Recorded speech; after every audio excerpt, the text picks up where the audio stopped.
Bismillahirrahmanirrahim. Assalamualaikum warahmatullahi wabarakatuh. Berjumpa lagi kita dan channel saya. Hari ini hari Selasa, hari Khamis 20 hari bulan 20 hari bulan 12 bulan Ogos 2026 Masihi bersama dengan 7 Rabiul Awal 1447 Hijriah. Sekarang ni pukul 5.22 petang. Untuk video buat macam ni saya nak review barang-barang Shopee yang sampai pada pukul 3 tadi, 3.45 petang tadi sampai sini ya. Sebab pagi tadi saya maklum suruh atas sini. Saya tinggal duit dalam kasut tu.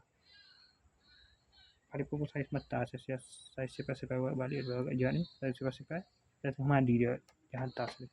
Bagian. Ini bagian pertama. Daripada dua bagian, ini bagian pertama. Daripada mana ni? Net 38. Alamat net 38 Jalan Sultan Azlan Shah, Taman Kok Liang, Wilayah Ketua. Dray manual. Lahya Behel. Mata dray secara manual ni. Tombak kayu sini. Tombak kayu dari ni. Tekan agak pula kerup gitu lah.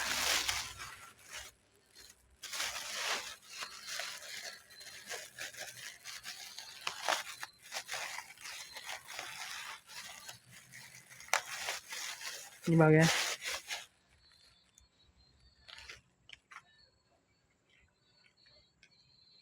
gebik.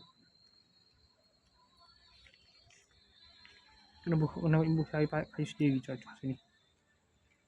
Untuk pula kerup. Ini masuk jadi tiga kerup dia. Pula kita.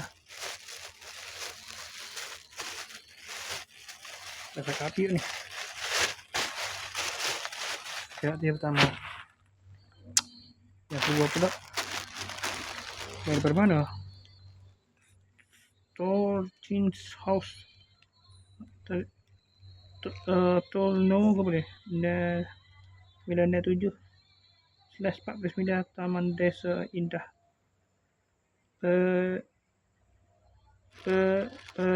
Pedah Jerantuk Pahal. Dari Pahal.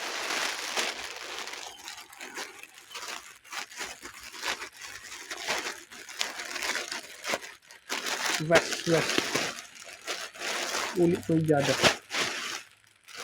Kalau Puja juga.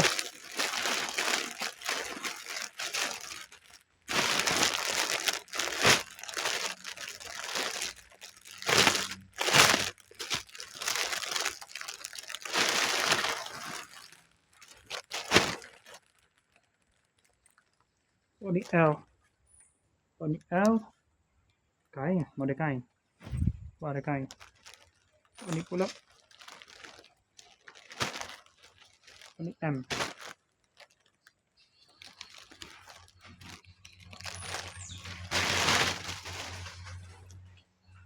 Ya. Kecil suramai. Kecil bang keruan. Sepatutnya kok belakang sulai pula nak besar sikit. Mulai belakang ni. Tapi ni bernama ni. Apalah moga hok ni untuk saya ni. Saya L, ini saya untuk saya M. Oke, sekali itu saja. Assalamualaikum, jumpa lagi. Bye.